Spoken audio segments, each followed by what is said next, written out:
Guys, welcome back to Coliseum Forum. I'm joined by Rick Remender, who you may remember was here 4 years ago from one of the earlier Coliseum Forums. One of my first. I sounded terrible. I actually went back and watched it just because I wanted to feel tons of like be very self-aware for this one. You know him from Deadly Class. You know him from maybe his run on Punisher or Venom or Sacrificers, or I could go all day. You have a really, really long list of comics you've written. And same thing with Paul Azaceta, who, I mean, you may know from The Punisher or Outcast with Robert Kirkman. That was a huge book. I remember being so stoked to get #1 of that book. I actually bought it off the wall of a comic book shop. I was very excited for that book. It is part of it's actually probably one of my favorite comics. So guys, thank you so much for joining me here. I had a way better intro just for anybody that's tuning in. But then we had some technical difficulties. I'm a little off my game, but we're going to pick up from where we left off. So Rick, how are you doing? Paul, how are you doing? I'm doing well. I think you're doing great. I thought Thank you. I thought the last interview was great. I've been watching you. I've got some people that have been keeping an eye on your comings and goings and what you've been up to. Couple of sketchy. I mean, we can get into the weeds Yeah, off camera, but overall I think you've been doing phenomenal work. I appreciate that. And I will say this. So, everybody has like outside of comics, like their non-comic friends, like their grandmothers, for example, that watch what they do on YouTube. And Sure. everybody has that experience, right? Of all of my Coliseum forums that my non-comics friends have watched, everybody has been like, hey, can we get Rick Remender to come to a party? He seems like a really cool guy. Everybody just wants you to come party. Pretty much the coolest. Yeah. Pretty much the A coolest. lot of people won't just come out and tell you that either. Like they would say like, "Oh no, but you get me to party? Yeah, you're gonna have a good party. You So have a so good many party." stories, so many stories of partying with Rick over the years. So many. Can't even. As long as your party ends around like 8:30, Yeah, because old Grandpa Remender's got to get to bed. yeah. Right. And you have a ton of comics to write as well, as we kind of went through your Yeah, book. I have to fill my time and Right. yeah, so that so I don't live my life or go out and do things. All right, we're already in the weeds. Let's jump into it. We're going to talk about the sessions, which is your new collaboration. I just finished the first issue. It is going to be awesome. If you are not subscribed for it, you need to get down to your local comic shop like Coliseum Comics and get that on your sub immediately. But I guess we're going to start with my first question. How did you two get paired up for this book? Rick, you want to? Well, I've always seen Paul as having I've known Paul. Paul actually drew a short story that I wrote over 20 years ago now. That was the evening that I met my wife. And I remember thinking that like he's not great, but that like in like 20 years that Yeah, he might get just somewhere. Might waiting. be somebody, right? And so I was waiting in the wings, and in 10 years went by, and I was like, not quite there. And then another 5, and I was like, yeah. But around 2020, Paul finally drew a page where I was like, all right, I think this kid's got Yeah, something. And And so for I anybody called that's not him up. familiar, in those 20 years, Paul's worked with Robert Kirkman, Mark Waid. I mean, just a hit, like a Hall of Fame run of writers he's collaborated with. So I don't know any of those guys, but that's anyway, good. going back to me, what I was seeing was that he was mired in a lot of mediocrity with a lot of media, like whoever those people were, and doing sort of forgettable nonsense. And I thought that it was time that I lift Paul up and I bring him into the limelight. And Your classic story, right? no, Paul and I have been pals forever, and talked endlessly about doing something together. And it's just those, we've tried over the years, and schedules didn't line up. And I think that eventually, we just managed to put it together. And it was during the pandemic. It was around 2020. We started talking again about finally getting it going. And I pitched him a high concept, and then we spent, countless hours on Zoom putting together the sort of foundational base for the seasons, and then building the seasons into something that we could turn into, hopefully, the best that either of us are able and to create, but together like a Voltron, sweet, sweet boy Voltron. yeah. So I've read issue 1, which is like awesome, but I don't know what I read. Can you kind of tell me what's going on? What can we expect from the seasons?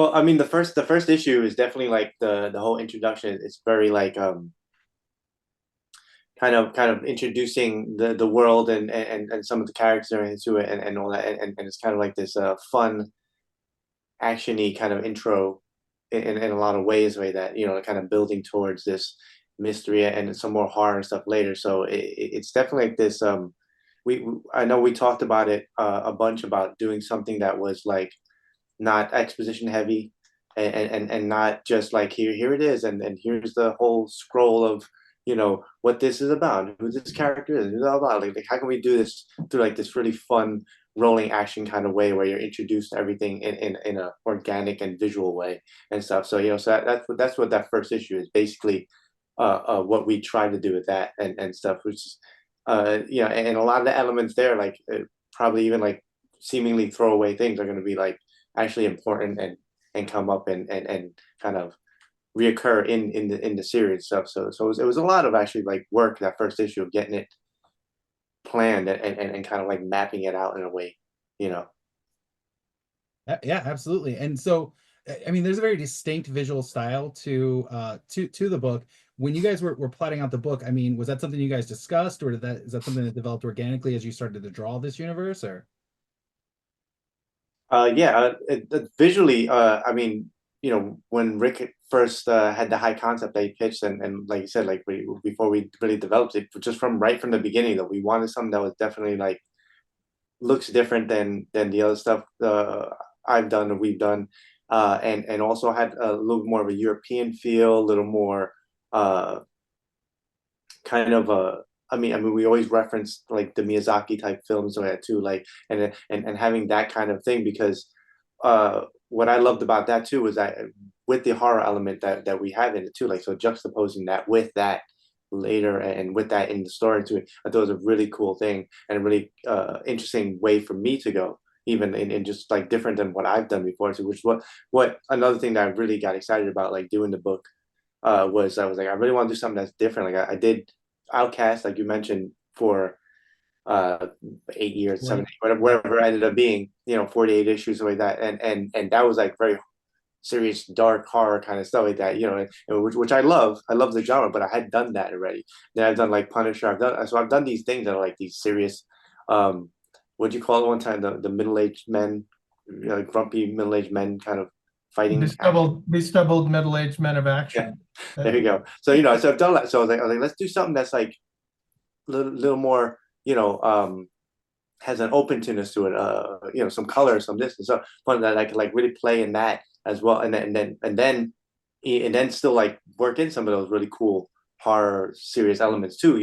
But wrapped in this kind of like almost like bubblegum package in a way. Like that makes it look like oh, this is really cool. Like like the first issue when you uh, there's the parade and stuff like that too. Like so it's like very colorful, like fun. So I love the idea of like having that thing that is it looks um kind of like almost like innocent and fun, like hey, look at this cute little thing, so but then like it bites your head off, like so Yeah. like that kind of like thing is really the fun of the book for me and stuff visually.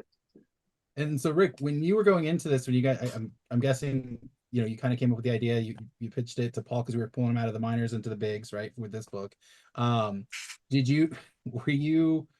I mean, at least from my perspective, reading it, there are Miyazaki influence there. There is like it feels like Miyazaki meets Mary Poppins or like like old school like Euro comics, right? Was that always kind of the intentions there, or is that something that kind of came out of developing the story?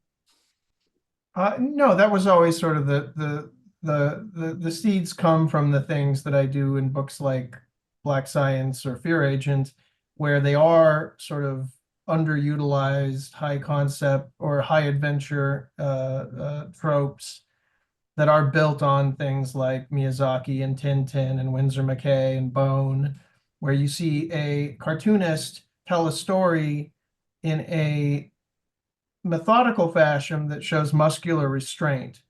The industry is degrading into variant covers and male power fantasies, and the industry is degrading into a clean sort of vehicle to sell television and film. And I work in television film. I love doing that, but I don't make the books for that. and the books need to be steeped in the lore of comic books with the craft first. And as Paul and I were developing it, one of the things we kept talking about was there's not enough emphasis put on books that live in the small moments and allow themselves the opportunity to slowly take readers in. And you're trained in this now, where you have to speak to the lowest common denominator, and short attention spans are the thing to be fed. Give them what they need to make them understand it right away, or they leave. And Paul and I are of a mind that, like, let them leave. Like, we want to tell a story that is mature, intelligent, whimsical, in a way that also then kind of doesn't prepare you for the dread and the horror that's waiting behind the curtain. And that there is a lack of mystery anymore in the way we have to promote these and the way we have to handle. There has to be a clean log line that tells you, and look, I've done things like that. Deadly Class always comes up. It's a high school for assassins, pitched in the elevator. There you go. Right. But I guess it's exhausting, and it's not necessarily, it doesn't speak to the soul of what we wanted to make, which is, this is a story about four very unique and identifiable sisters who are orphaned, and they've been left in this world where they're vulnerable. And ultimately, the one of the sisters, Autumn, who is a world famous detective taking after her parents, who were these world famous adventurers, has gone after her parents to discover what happened to them and unearthed this ancient evil that is slowly spreading.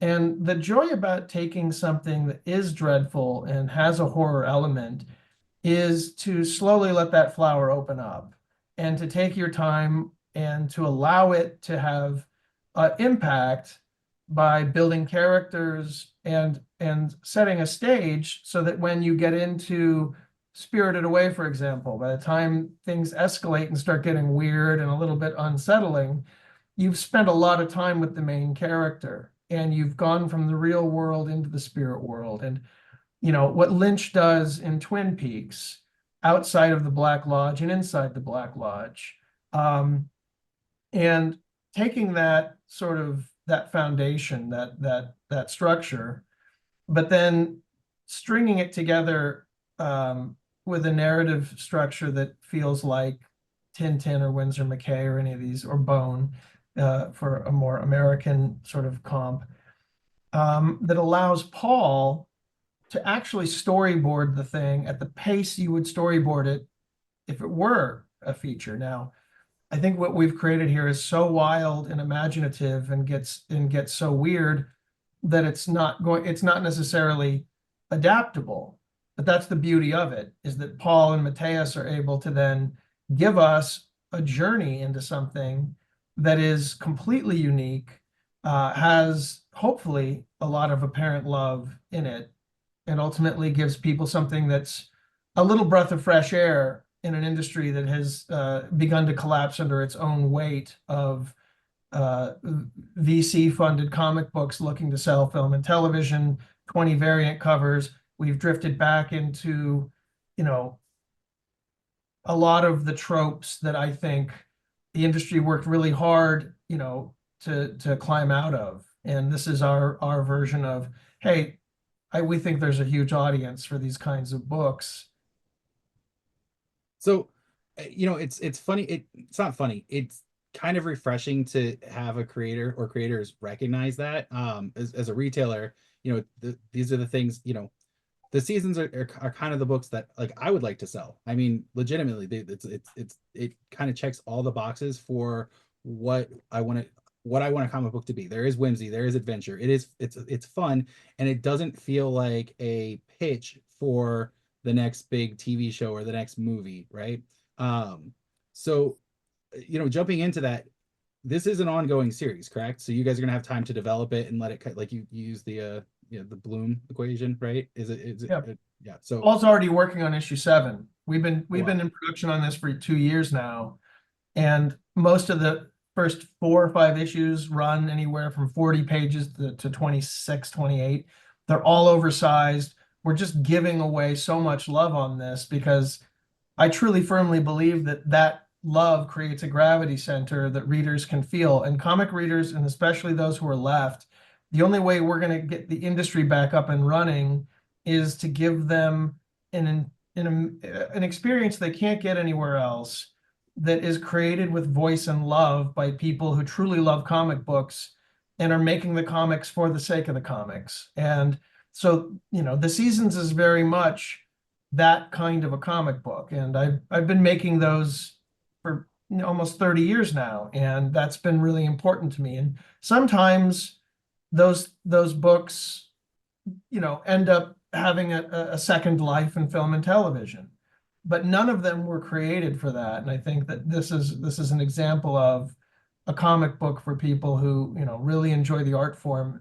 And when they see what Paul's done, and they're taking on that very simple plot light story, that opening issue is 40 pages, and it allows you to see the world, to get to see mostly those small moments.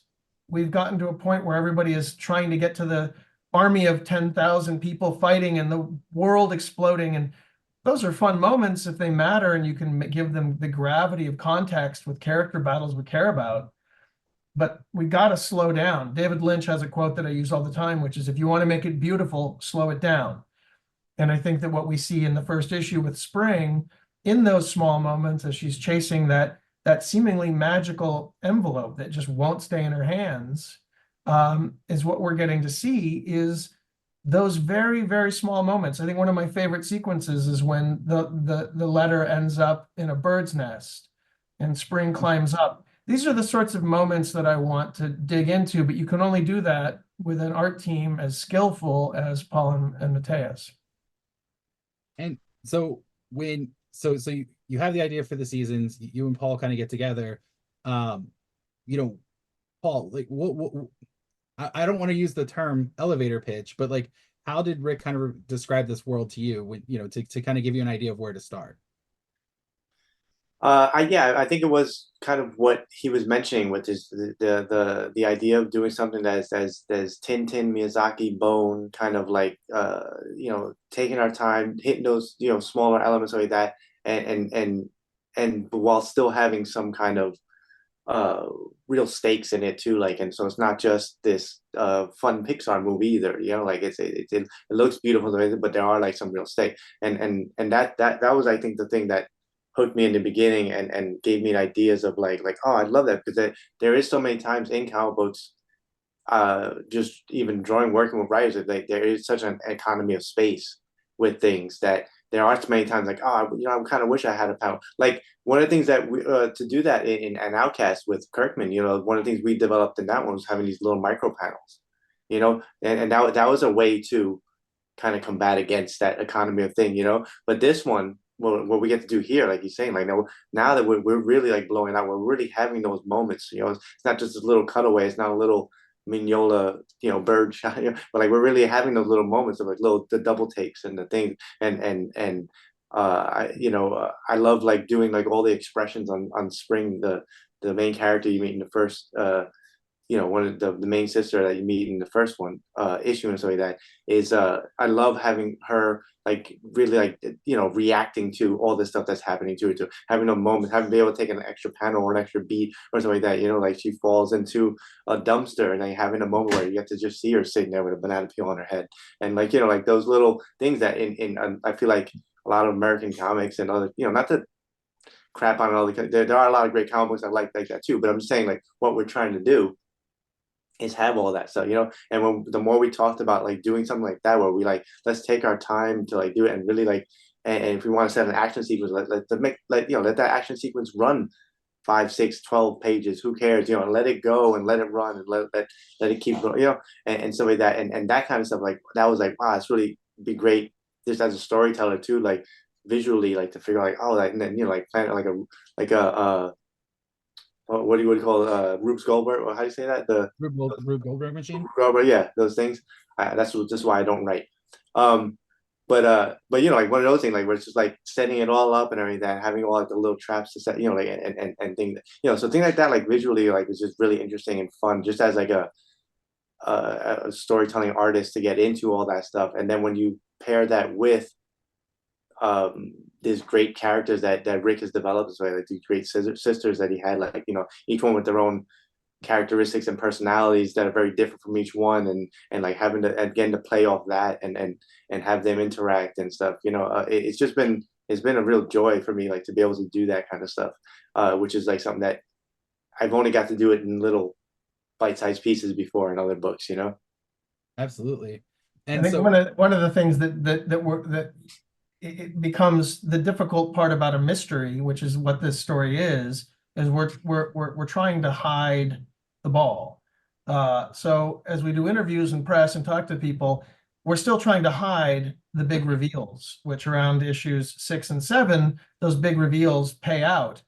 And it's difficult because, the work should do the interview. But of course, in terms of going out and getting people interested and chatting these things up, you have to do that while still trying to cleverly bob and weave around, not giving away the whole point of the story you've been building to begin Yeah. with. I mean, Paul and I have no, been workshopping the sort of boiled down idea behind the threat that the sisters are up against.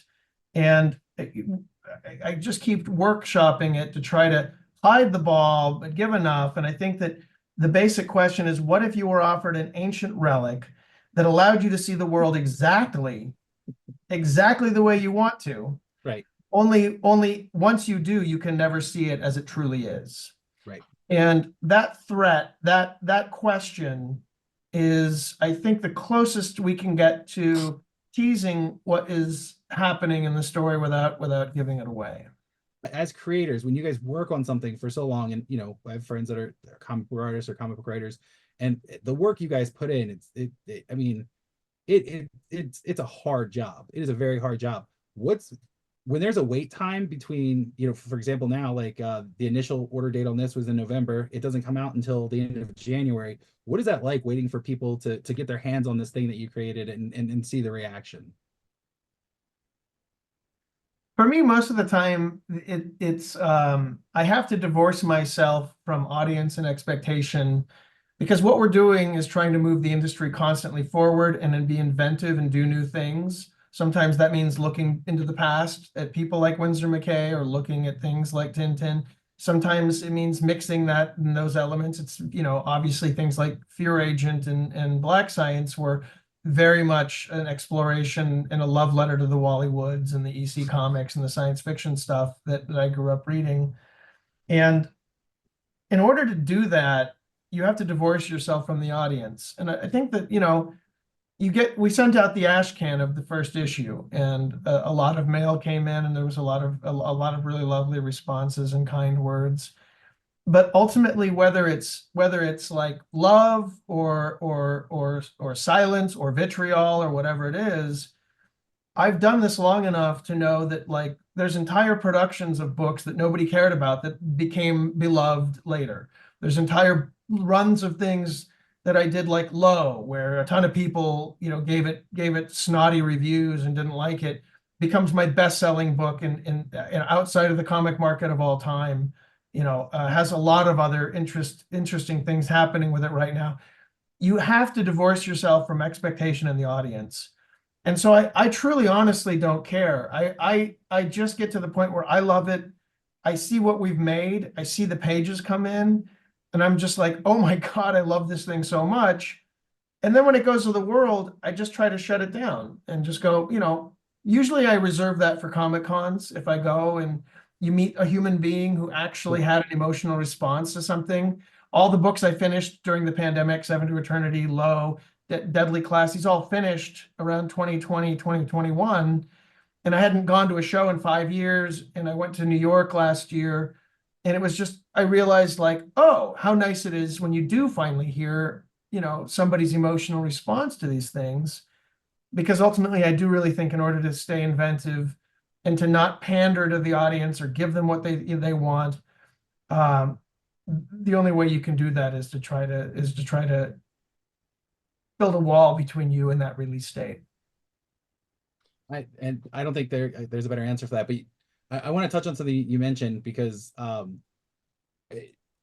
you mentioned Low. It's like, I love that comic book so much, like so much. I'm gonna sound like a fanboy here. I'm just gonna derail everything. I remember walking to the store, and my good buddy Edward's behind the counter. I was like, hey man, what are some good comics out right now? And he starts pitching me low, and I'm like, okay. I brought that book home. I love that book. So the fact that you mentioned it and that something else maybe happening with that, that's very exciting. So thank you for just bringing that up. Well, yeah, thanks for liking the book and reading it.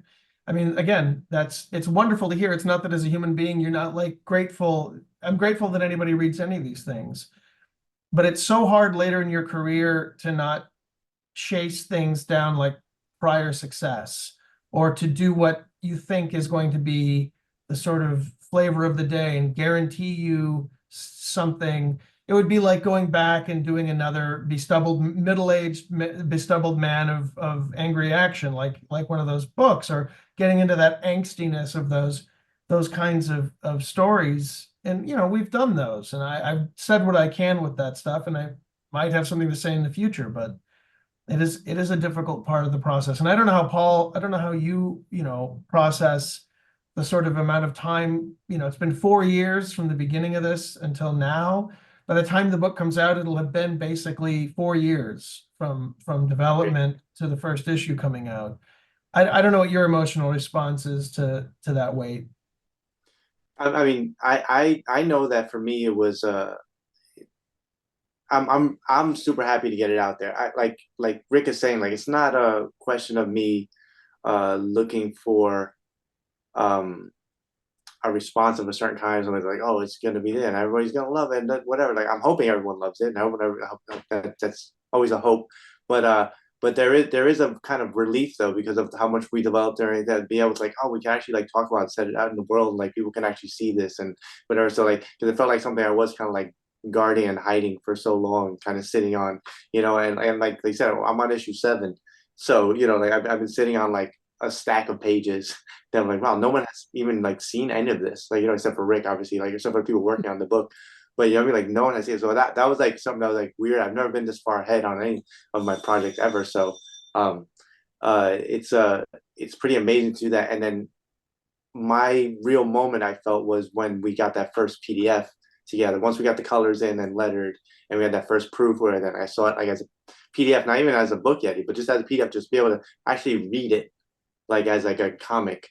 Like finally is like that was like I was like, wow. I remember thinking like this is awesome. Like I was really excited about it because all those conversations we had from 4 years ago, and then have it develop and go through everything we did and all that, and then actually see it as a thing. I'm like, wow, like we did it. Like it was cool. Like like I had like so many of the things, the elements that we would talk about even from that first conversation and whatever, and they were there, and I was just seeing it. I was like, wow, and that's what's exciting for me, is to see it like become the comic or whatever, be the thing, and see it like there where I could actually just kind of like flip through and read it and stuff. So it's probably more a selfish reason, I guess, in that way. But either way, but that excitement for me, that's why that's it. Because for me, it's like as much as I draw the books and I do all the artwork kind of stuff like that, whatever. Like for me, that's like part of the process. Like the actual art of it is the finished printed product. I mean, that's the comic book. I mean, like the pages I have and stuff like that. Those are like it's like pre-production stuff where it's like whatever. Like that's what I look at it like. So it's like Right. the actual comic is like that's the art form. Is the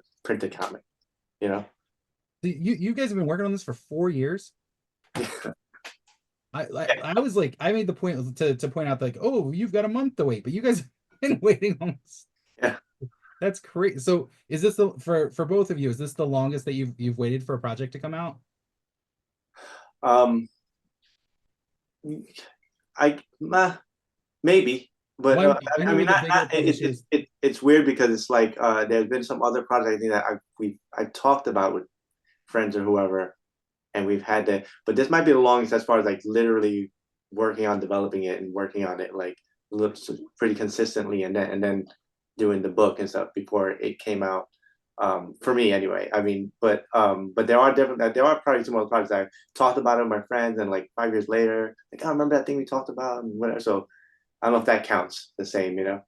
Fair. I think, And yeah, then it's probably uh, all of the current line of Giant Generator books were things that I started in 2018, 2019, 2020. And so, I just for once wanted to, Holy Roller was a lot of 2020, 2021. Same with Grommets. The Sacrificers goes back to 2018. Most of these things, it's nice to give them that gestation period because it allows them and it allows you to make it better. And one thing that I always go back to on the seasons and realizing when we had the whole story together is that originally the story is about, or a big part of the opening story was about one of the older sisters, Autumn Seasons, who is sort of, an archaeologist detective who is trying to figure out where their parents disappeared to. And during this, we see the first inklings of some of the supernatural threat, and we get a big high adventure story with her.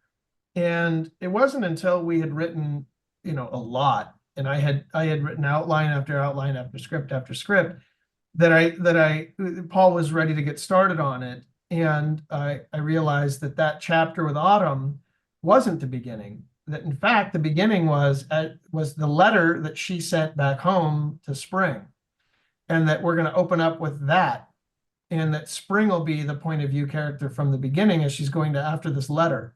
And then I will pepper in some of what happened to Autumn once she gets the letter, but then we'll start to reveal more of that in 2-3. So having the time to really develop, and that's something I learned a lot working in film and television for so many years, is the amount of time you have to rewrite, and live in the world only allows you the opportunities to make better creative decisions because you can see more of kind of what the thing is. So I've tried to give all of these books 3-4 years ramp to do that and hopefully make them good. And they haven't. I mean, well, anybody watches is gonna be like, man, that guy really loves Rick Remender. So, all right, I have 2 more questions for you guys, and then I need you guys to get back to work because I really want to read more of this comic. The first cover A has a very menacing looking clown on or I don't know, like a mime of sorts. I know it's a The mystery. ringleader. He's the ringleader. The ringleader. But what is he the ringleader of? Exactly. What can you give us about the ringleader? It's impossible again because the Faustian bargain issue 3 or 4 has some reveals. I've never had a book where I'm doing the press and I can't. No, that's fun though. I think that makes it more Well, fun. it's hard because it's a pure mystery. I Right. don't think I was trying to think of the last time I did a pure mystery where there were so many mystery boxes hidden into the design of it. I don't think I have done one like this. And so in talking about it, I don't want to be cagey, but No, that's fair. the ringleader is the one who is offering the relic that allows people to see the world exactly the way they want. Only once they do, they can never see it for what it truly is. And who the ringleader is and why the ringleader is doing this will all be revealed. But I'm very excited for those reveals, but ultimately for those who decide to join us in the book, I don't think we should discuss it. That's fair. So that just means they're gonna have to pick up their copy of the seasons at their local comic book shop on January 29th. Coliseum Comics will have it. I'm sure every comic shop's gonna have it. It's a new Rick Remender book with Paul Azaceta doing the art. That's crazy. That's a perfect team up. My last question for you guys: is Spring going to be our point of view character for the entire series, or are we going to kind of jump around between the 4 sisters? Well, yeah, she's. I would say she's like the main point of view, but we're definitely we have to introduce the other sisters, and there's more happens from a little bit from their point of view, so that too. But I think for the most part, Spring is the one kind of leading the charge on this particular story. Well, I did want to touch on something because you said something earlier that was interesting. And what Rick was saying was that, as far as developing the book, and also what I loved about developing the book also is that we kind of created this world and these 4 sisters, in a way that was independent of the actual plot or story of that's going on in these issues now. So as far as like keeping the book going or too, like we have like the world and these sisters and kind of who they are and the mystery of like some of their background and that, and all the other things that we kind of know. So like being able to like take a thing where like spring is the one that's kind of leading the point of view here, but that's doesn't mean that within whatever amount of issues all of a sudden we're going to switch over. We won't just switch over to winter and then something will happen with winter, the one of the older sisters, you know, and do a whole thing with her because we have all the characters there. So it's the fun of playing with these characters in a world that you know, they have all this high adventure and these crazy magic is real or whatever, or at least there's crazy things can happen and stuff. You know, so it's kind of like that's what the fun of the book is actually. So that's what I'm excited about also too in the future of it, not even just what we're doing now. You know, the first issue is 39 pages. It's an oversized issue. Obviously I've read it. I still have no idea, you know, I kind of know the rules of the world we're going to be in, right? I think I have an idea of like the kind of the setting, but Yeah. I have no idea where we're going with this. I mean, you know, it is a mystery. Even after issue one, it is still very much a mystery where we have an idea of like we've laid down the board for the board game, right? But we still don't know the pieces or really besides, you know, a few hints who the big players are going to be. And I think this is going to be probably one of my favorite comics of 2025, hands down. And that's saying something since it's coming out in the very first month. So, guys, thank you so much for making super cool comics that are not just gruff, angry, angsty, you know, action hero guys. We need more comics like this for sure. And I can't wait to get this on the stands, and I can't wait to get this in our customers' hands. So again, thank you so much for doing this, and thank you for being some really cool guys making really, really, really cool comics. Thank you. Thanks for the support. We couldn't do it without your shop. Where the industry is it's such a delicate ecosystem. It's basically, you know, 100 stores and then another, you know, few hundred scattered beyond that, and a lot of people pouring their lives into pamphlets and hoping that we can somehow get those pamphlets to people who can connect with them. And that is still magic to me, that we're still doing that in 2025 and that we're doing it outside of the corporations and still managing it. And it's only manageable when curated shops hand people the way that your friend handed you Low. That's the only reason that you read Low. And it's personal and it's and it's word of mouth. And it's the magic thing about comics. And it's a very delicate situation. So, you know, we're grateful for the work that you're all doing at the shop and helping to get the book into people's hands. Yes, thank you.